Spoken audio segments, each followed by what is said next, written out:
Welcome back to McCarthy Performance. Now, this is going to be part two of setting clearances on the crank and the 565 dart block. Now, this is going to probably just be me putting the rest of the caps on this block, explain a few things, go over a few things. Um, a lot of it's kind of common knowledge, but if you've never done this, you might pick up a few pointers. Now, I explained why I use a dial bore gauge to check the clearances and to set the clearances. A lot of times we can set the clearances on the crank by adjusting the bearings. A 1 or a 1X bearing and a standard, you can move the clearances around a little bit. You can go to a different bearing manufacturer.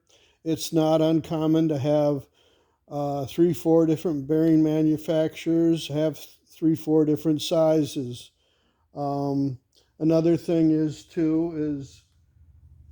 you can get yourself a ball mic, which comes in handy, and that'll allow you to check the bearing shells and get a rough idea if you've got a problem with one bearing or you're comparing, let's say, a king bearing to an ACL.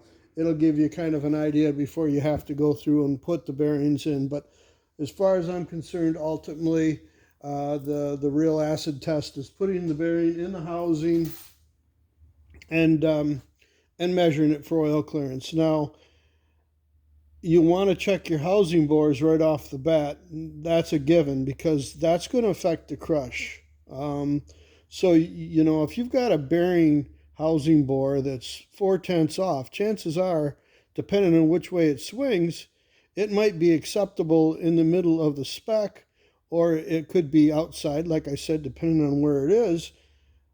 That's going to affect your bearing clearance. So, on stock stuff, you kind of want to be in the middle of the road most of the time. Stuff that's going to get run a little bit hard, you kind of want to be in the middle of the road. And I wasn't going to get into bearing clearances on stuff that isn't going to get warmed up, that is never going to see nothing but just absolutely beating on it. They used to say loose is fast. To a certain extent, you're going to want to open up clearances because stuff is going to move, and it's a good idea to have a little bit more room for oil. So we'll leave it there.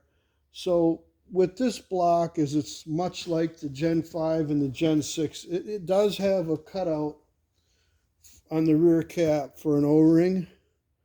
So you want to put that in there. I mean, if you left it out, it probably would be the end of the world, but we'll put that in there. And it's about a 9/16, I believe. But you'd have to check that. I grabbed one quick. I got some O-rings, and it's above the deck just a little bit of the register, where the cap registers on the block, let's say. So it'll seal up. Usually that isn't a big deal on the older Mark IV blocks. They weren't that way. But, if the finish is really horrible, it helps seal the oil pump passage going into the block. Now, this is a billet cap block, and I realize there's bolts on here, and I don't think I said it in the last video, but I'm aware of that. And the power output of this engine is, well, I don't have any problem with the bolts. Could we upgrade? Yeah, but I'm not buying the customer studs. So if you want to send hate mail to me about them bolts, you go right ahead, because it's going to go in one ear and right out the other. It's not uncommon for me to spend half a day playing around with clearances. The caps were rubbing and shearing, so I've dusted them back a little bit, because this number one position, I swear to God, it looks like they beat it in with a sledgehammer. I cleaned up that cap, and I lightly cleaned it up. Of course, you don't want to get crazy because it'll affect the crush of the housing bore to a certain extent. The cap can arch a little bit, but this area here, you can see right where the black is. That's pretty much where it's shearing the metal off the cap. I'm not impressed with that. I've had to dust them back before. You want to carefully do that. You don't want to change it, but then again, you don't want this either.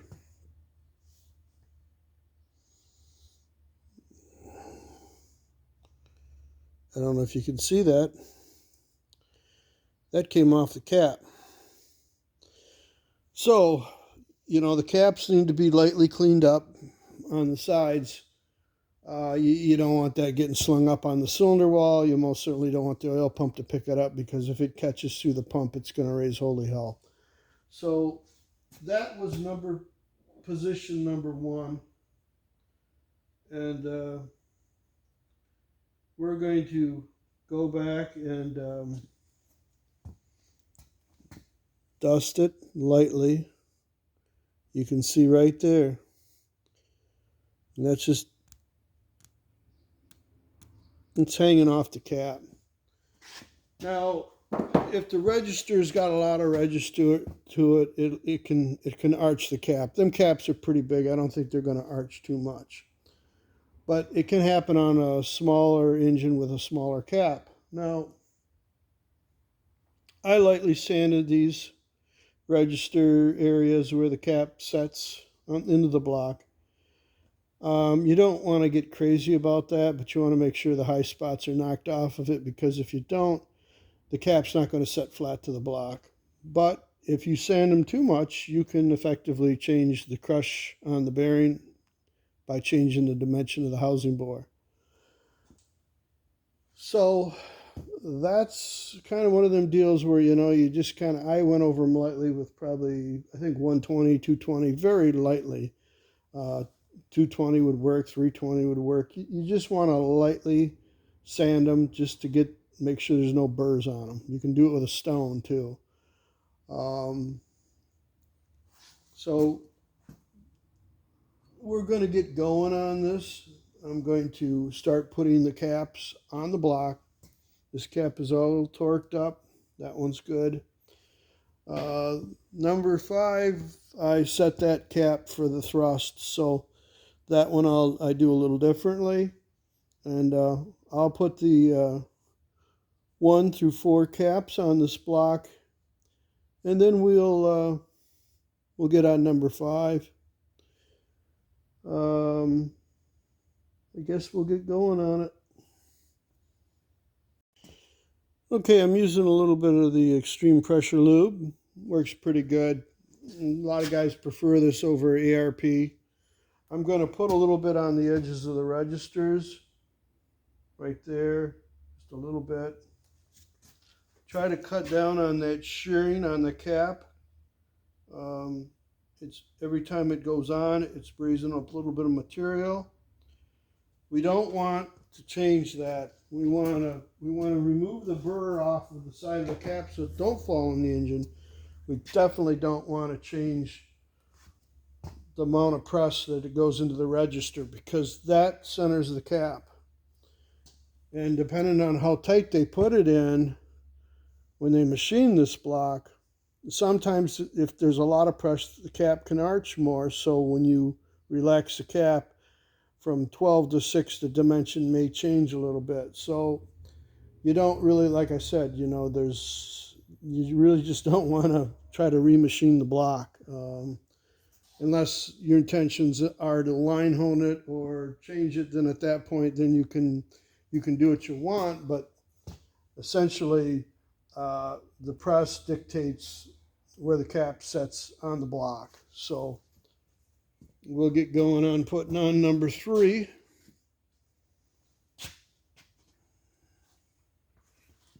I usually wipe everything down with lacquer thinner, flush everything out with brake cleaner. This block's been washed a couple of times. It's as clean as it's ever going to be. You can never get them too clean, but I think she's clean enough.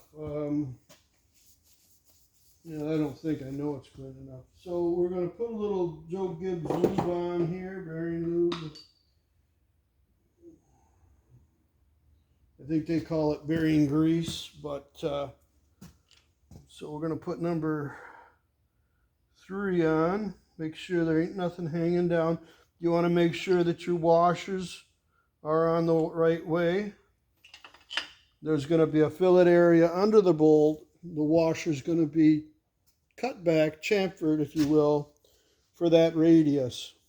If you put the washer on the wrong way, the washer can cut into the fillet area of the bolt. So on studs, it don't matter because there's usually no fillet area. Maybe you can see that. But under the head, there'll be just a little bit of a radius. So that's the way this bolt goes on there. You want to make sure that all your washers to your bolts are the correct orientation because it's really easy to overlook that. So you want to make sure that all of them are right, and they are so far. And that one's good too. There's absolutely no reasons to use power tools assembling an engine, period. All you need is a speed handle. If you can't operate a speed handle, this job ain't for you. I see a lot of guys running stuff down with power tools. There's just no place for it. If you're that lazy, God help you, because if you start a bolt sideways, you screw something up, you're going to screw it up a lot faster with a power tool. You know, I can get an idea how much pressure I'm applying with the speed handle. You can't do that with a driver unless, you know, and you find out it's too late. So, you know, you want to, there's a place and time for power tools. There's just really not, as far as I'm concerned, in assembly. Okay, so we're going to torque that one down.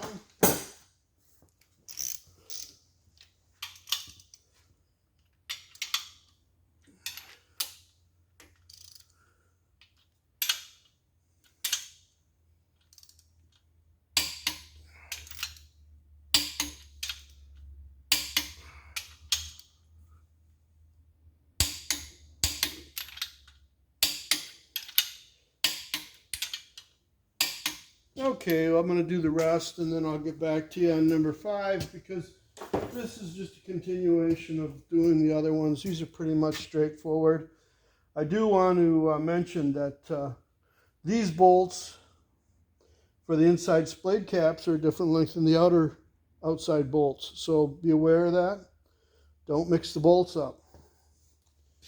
The short ones will go on the ends just fine, but the other way around, they'll bottom out, or you may not achieve the desired torque. So we'll get back to you.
Okay, we're getting ready to put position 5, last cap, obviously.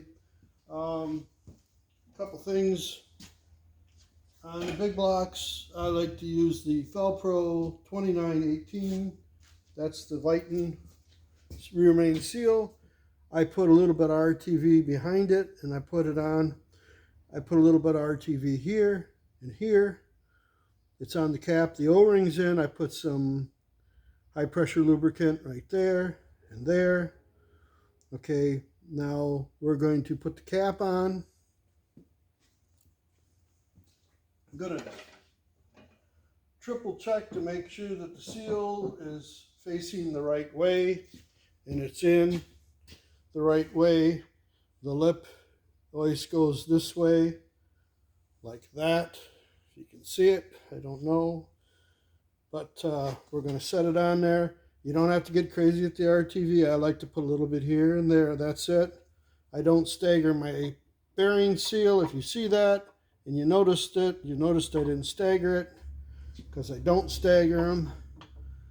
And I've never had a problem with one leaking. So now this crank has been ground. And usually when they grind them, sometimes they touch the thrust a little bit. I would say that this thing has got adequate end play on the crank. You may want to consider or reconsider your end play thoughts on the thrust. Depending on where it's positioned, if the crank arches, it can bind up on the side of the thrust. So all I will say on thrust is that I'd rather see it a little bit loose than too tight. And I'll leave it kind of there. You know I get kind of vague on some of this stuff. It's stuff that I've found that worked for me in the past, and I really don't want to argue with anybody on this. So we're going to set the end play of the rear cap. Now, that's one of the reasons why I don't particularly care to put the bearing or the seal on number 5 cap offset, because if I have to move it, and I know you're not going to move it enough to affect the seal, but I don't want it. That's kind of why I've never done it that way. Now, you can give the crank a rap with a brass hammer and knock it back, and that'll set the cap. So the cap, you want to set the end play on the crank so that you're running on both halves of the thrust. Now, some import cars don't have thrust on the cap. They have the thrust on the block, and it's only half. So, it's good to have it run on the whole thrust. A lot of guys will put a block together, first time building it, and may not set the thrust. So essentially it's running on one half of the thrust, whatever's sticking out the furthest, without setting the crank back. Until you hit it with a hammer, you'll set the crank back. So you'll clearance it, you'll bump the crank cap back with the crank. You don't obviously want to beat it to death, but a good sound wrap. And if you don't have these extremely tight, these aren't extremely tight. I put them in by hand with a speed wrench, so I should be able to hit it with a brass hammer and pick up my end play. Now, if I don't pick up my end play, there could be a couple reasons why. There could be a reason that the cap itself, because this is an aftermarket cap, it could be a couple thousandths bigger. So if the dimension of the cap is bigger, it's going to push the bearing out on the sides. So then you're going to lose your end play. Now, if you feel that your end play is too tight, then you can take a piece of 400 or 320 wet and dry sandpaper and lap it and pick up your clearance. So right now we don't have anything. Well, you know what they say, if it was easy, everybody would do it. When I put the cap on the back of the block, and I noticed we lost end play. Now, I mentioned this is an aftermarket cap. Well, of course, it's an aftermarket block. But what I did do is I did have an old cap, and I measured the width of this cap, and I measured the width of this one. This one is about 2 thousandths wider, so I've lost 2 thousandths worth of end play. Okay, there's another thing you can do too, is you can set the bearing on the block, or where it would set on the block, on the crank, and you can measure it just sitting there freely. And that'll give you an idea of what your potential end play can be without the cap in play. Okay, this should slide on snug, but should not be forced. Okay, I've got this dyed, and there's a reason for that. And I'll show you the reason for that in a minute. Now, back up a little bit. I said if you bored the block and you bored it crooked, not on the center line, you would lose end play. Well, that goes along with honing it too. If you have to cut the caps, and if you don't cut this cap to the original housing bore, and you don't bore the block to the original housing bore, you'll essentially cock the center line and you'll bind the cap. So the cap will go on crooked, and when it goes on crooked, the sides of the face will grab the sides of the crank. The bearing will. So this surface is horrible. So, what could I do? Well, I could clamp this in the mill, and I could go in here and center up on this, and I could make a light fly cut. Well, or I could take a piece of tool steel, wrap it in some sandpaper, and sand it a little bit, and try to get it to smooth it out a little bit. Now, this is tool steel, so it should be relatively flat. And I'm just going around it, and I'm sanding it. And this is, I think, 220.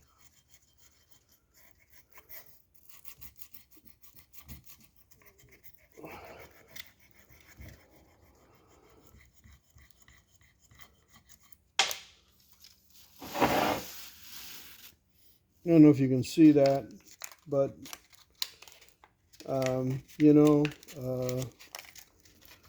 it's not that nice. So I'm going to go around this, and I'm going to measure it in 3 points. I'm going to measure it here, here, and here. And I'm going to sand that until I can slip the bearing in there without springing the shell of it, because when it goes on, I'm losing clearance, I'm losing end play. So that's just one of these deals. It happens. Am I impressed with the way they machined it? Absolutely not.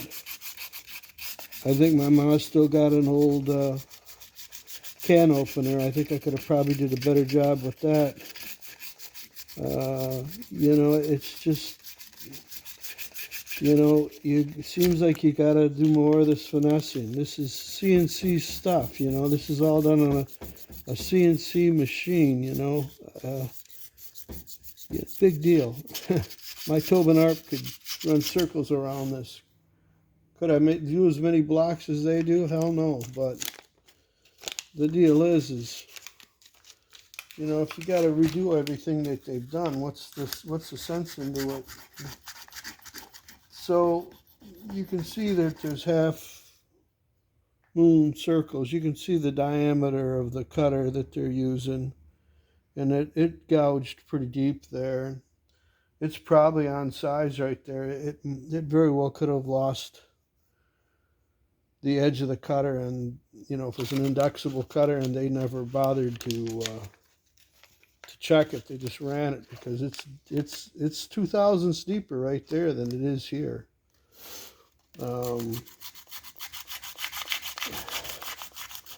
Is this the right way to do it? Well, it's going to be closer than what they did, I can tell you that, but it's going to take me a while to do it, so there's no sense me making a video on this.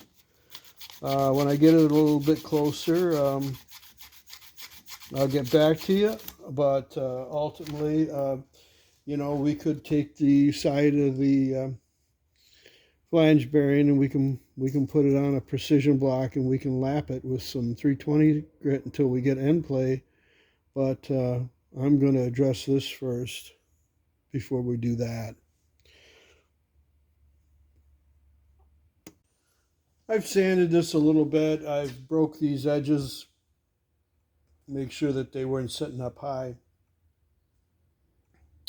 So I'm going to put the bearing in there and I'm going to knock it in and then I'm going to tap it out and I'm going to see where it's hitting and if there's any bluing,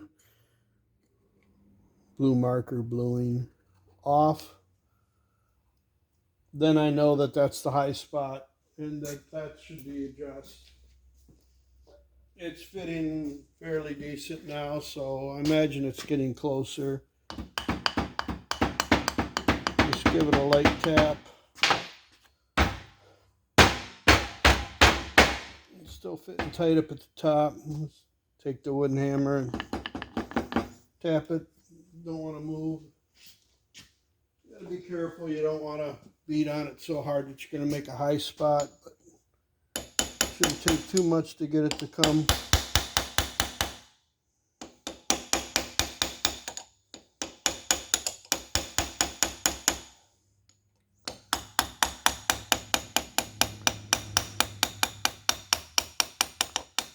Okay, we'll see where the high spots are. Okay, we see that there's a high spot here and right there. Everything else looks pretty good. A little bit tight right there, so we're going to sand here and there. I'm going to probably do that with a stone. I've got a little stone and I'll probably do that with a stone. We'll get them high spots flattened out and then it should be good, hopefully.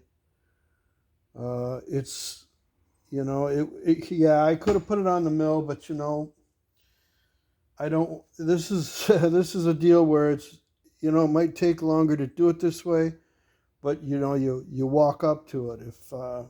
If I cut it with the mill and I'm off, then I'm in deep doo-doo. It's, you know, something that I don't want to do, but it's something that has to be done. You know, I could just beat the bearing on there and figure out how much we need and mic the side of the thrust and just sand it down until I have it. But if somebody changes out the bearing, I'd like at least this to be closer, if you can follow that logic. Okay, we've got her now where it's just about going on and off without much effort at all. There's a little high spot right there. I'm going to sand that down. There's still a high spot right there. Everything else looks good. So it's showing that it's going on and pressing here, but not very heavily. This is still below. This is just, it's really nasty, but it'll work. It'll be fine. They really could have did a better job machining that cap, obviously. So we're going to sand a little here and a little bit there, and then we're going to try it again. But I think we pretty much got it. And then at that point, we're going to work on the end play. And hopefully, because this is 2 thousandths bigger than the factory cap, which I've never had a factory cap have a problem with end play, obviously. This bearing did go on fairly tight, like I said. Could you sanded it in here? You probably could have. You could have did a lot of different things. I'm not saying this is the best way. This is just the way I decided to go with this. So we'll sand on it a little bit more, and hopefully that'll do it.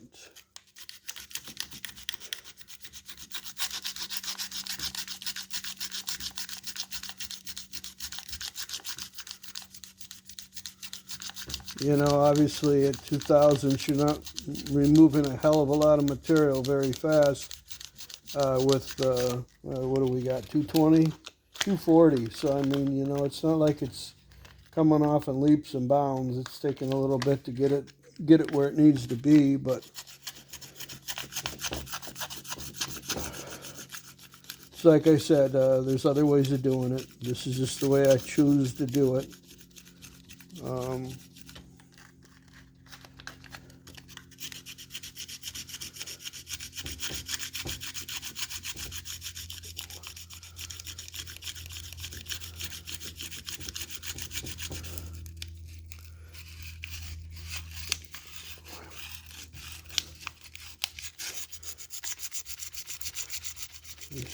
a whole lot of marks and gouges in here that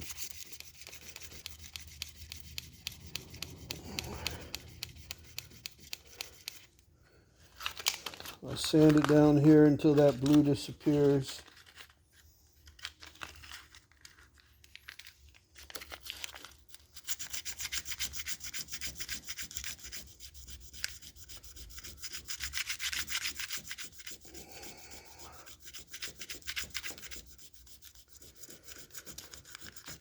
We'll get back with you in a little bit here. A little more sanding to do. I think we got her though.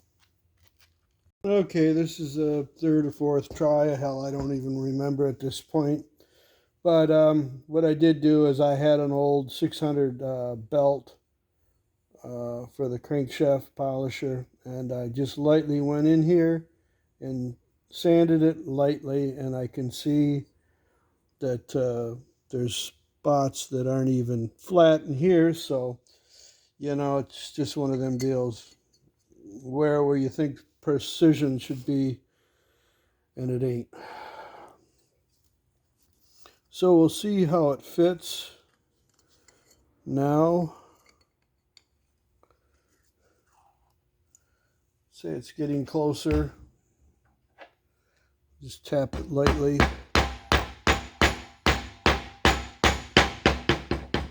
That ain't bad. Yeah, I'm aware that I don't want to raise anything up on the bearing, but that really is not much to that's not much to get it to seat. So, and it's seated right now, so we're going to measure this distance and see where we are with that,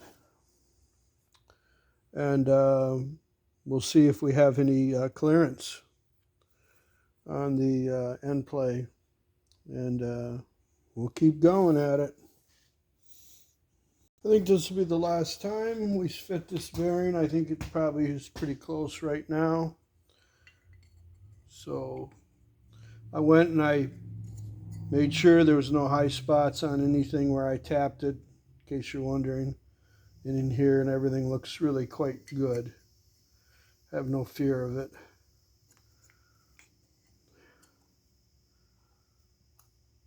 So I can put it on by hand. It's a little bit snug, but that's okay. I think it's fitting about where it should. So I'm going to call that good. I'm going to put this on a granite block just for the hell of it. I'm going to measure a couple points on here. We're going to check it and just see how far off that is, that surface, because I hand sanded it and I hit it with a stone and did a couple other things with it that I'm not going to mention, but I think it's going to be pretty good. So we're going to put it on a granite block now and we'll check it. Okay, we've checked it a couple times. I've played with it a little bit, and it's just one of these deals where it's going to be as good as I can make it, and with the time allowed, and I'm done with it. The step off on their marks are horrible. I've sanded this whole thing, and there's still, you can see there's step off marks on their mill. So they were 3/1000ths probably, but anyways, down at the parting lines, it's a little bit wider, so we're at 0, 0, leave it right there, 2/1000ths. So